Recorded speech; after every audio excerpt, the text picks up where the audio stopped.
দুই পরিবারের সম্পত্তিগত বিবাদ ও হাতাহাতির জেরে মৃত্যু এক সদস্যের। দত্তপুকুর থানার জয়পুর পশ্চিমপাড়া গ্রামের ঘোষ পরিবারের দুই ভাইয়ের মধ্যে অশান্তির জেরে মৃত্যু হলো সুধীন ঘোষের। অভিযোগ, সুধীন ঘোষের জমিতে তার দাদা লক্ষণ ঘোষ একটি শৌচালয় করতে আসেন।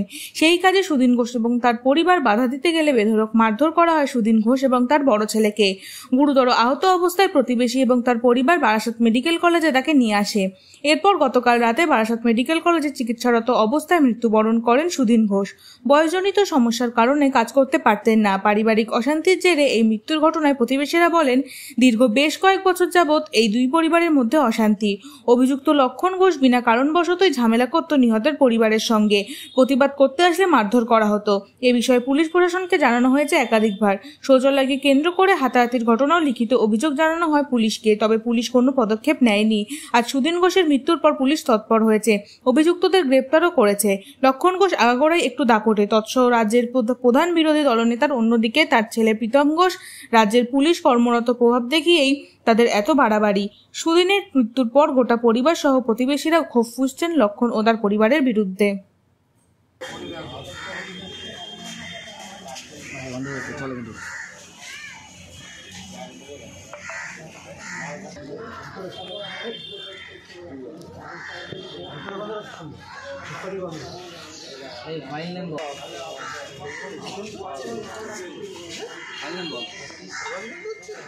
ঘটনাটা কি হয়েছিল?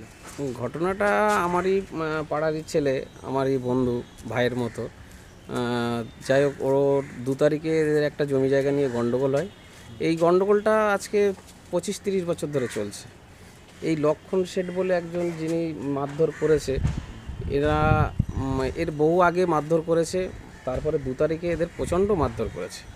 গায়ের জোরে এদের নামে জমির রেকর্ড আছে, সব আছে, কিন্তু এরা অসহায় বলে এদেরকে কোনো দাম দেয় না, পাত্তা দেয় না।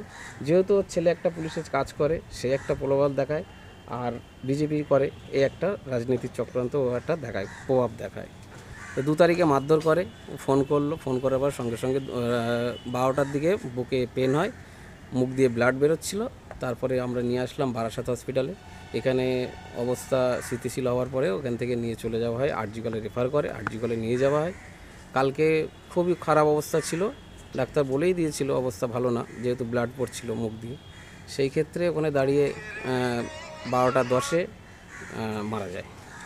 প্রথমে জমি সংক্রান্ত বিবাদ এবং তার ফলে মারামারি, সেখান থেকে আজকে একজনের মৃত্যু। কিভাবে দেখছেন বিষয়টাকে? জিনিসটা খুব বাজেভাবে দেখছি। আর সবচেয়ে বড় জিনিস, রাজনীতিটা আমি দেখছি না, এটা সাধারণ মানুষ, নিরীহ ছেলে, দাদাও খুব নিরীহ, ওর বাবাও খুব নিরীহ। হ্যাঁ, সেই ক্ষেত্রে এইভাবে একটা মেরে ফেলা মানুষকে, এটা ঠিকভাবে আমি মেনে নিতে পারছি না। আর এই তো চলে গেল, কি হবে জমি জায়গা, বা উনিও কি ভাবছে জানি না, বুঝতে পারছি না। এখন গ্রামে শুধু কি এই শৌচালয় তৈরি করা নিয়ে গন্ডগোল, নাকি এর আগেও একাধিক আগেও ওদের যে ঘরটা ছিল সেটাও জল পড়ে, ওরা যদি একটা টালি বা একটা পেপার লাগাতে যেত, তা নিয়েও এর বারংবার মারধর করেছে। লোকাল নেতৃত্ব অনেকবার বসে ওদের মেটানোর চেষ্টা করেছে, কিন্তু গায়ের জোরে যেটা হয়, বিরোধী দল হিসেবে এখন ওদেরকে একটা ক্ষমতা আছে, সেই হিসেবে ওরা ওখানে প্রভাবটা দেখায়। আর ওর ছেলে পুলিশে কাজ করে, সেই ক্ষেত্রে ওর প্রভাবটা দেখায়। পুলিশের বলতে পুলিশের কনস্টেবল আছে যতটা সম্ভব, আমি শুনেছি। আপনার নাম? আমার নাম বাপ্পা মণ্ডল, আমি গ্রামবাসী। আমার বাড়ির ছাদের ওপর পায়খানা ঘাট করছে জোর করে। কারা? ওই আমার বাবার কাকার ছেলে, কাকার বৌমারা। এবার বাবা বাজার দিয়েছে, বাবারে ঠেলে ফেলে দিয়েছে, ঘর মেরেছে। দাদা বাঁচাতে গেছে, দাদারও মেরেছে হরদম। তারপর সেদিনকে রাত্রিরে বারাসাত হসপিটালে ভর্তি করিয়েছে, অবস্থা খুব খারাপ। তারপর ভর্তি করলো, তারপর এখান থেকে হার্ট ফেল করে, তারপর এখান থেকে ট্রান্সফার করে আরজি কলে ভর্তি করতে বলে। তারপর সেদিন থেকে আরজি কলে ভর্তি করে, আর কালকে রাত্রি 12টার সময় মারা যায়। কালকে রাত্রি? হ্যাঁ। কী কারণে মারা গেল? হার্ট অ্যাটাক, রক্ত মেরেছে তো বুকে। হাসপাতালে আনতে হয়েছিল কি মারধরের কারণে? হ্যাঁ। কারা মারধর করেছিল? আমার বাবার কাকার ছেলেরা। কারা? তারা সম্পূর্ণটা কি এই বাথরুম বা তোমাদের জমিতে ঘর করা কেন্দ্র করে? হ্যাঁ। আচ্ছা, তারা কোনো কি রাজনৈতিক দল করে? হ্যাঁ। কি কি দল করে? বিজেপি। যারা মেরেছে তাদের নাম কি? লক্ষণ ঘোষ, রমেন ঘোষ, তারপর লক্ষণ ঘোষের ওয়াইফ, ওনার ছেলে। শুধুমাত্র বৌমা। তোমার বাবাকে আর তোমার দাদাকে মেরেছে? হ্যাঁ, আমরা মারা বাড়ি গেছে? ছিলাম না, কে মারা গেছে? আমার বাবা মারা গেছে। বাবা মারা গেছে। কী নাম বাবা? সুদিন ঘোষ। কী করতো তিনি? তিনি কোনো কাজ করতেন না, বয়স হয়ে গেছে বসে গেছে। কত বছর বয়স? 65। 65 বছর। শুধু কি এই যে নিজের জমিতে পায়খানা করাকে কেন্দ্র করে অশান্তি, নাকি এর পেছনে আলাদা কারণ ছিল? মানে আগেও কি এইরকম অশান্তি হয়েছে পরিবারে? হ্যাঁ, মানে কি নিয়ে অশান্তি হতো প্রতিদিন? জায়গা জমি নিয়ে। জায়গা জমি নিয়ে। কি দুজনে কি জয়েন্ট ফ্যামিলি? না, তাহলে আলাদা।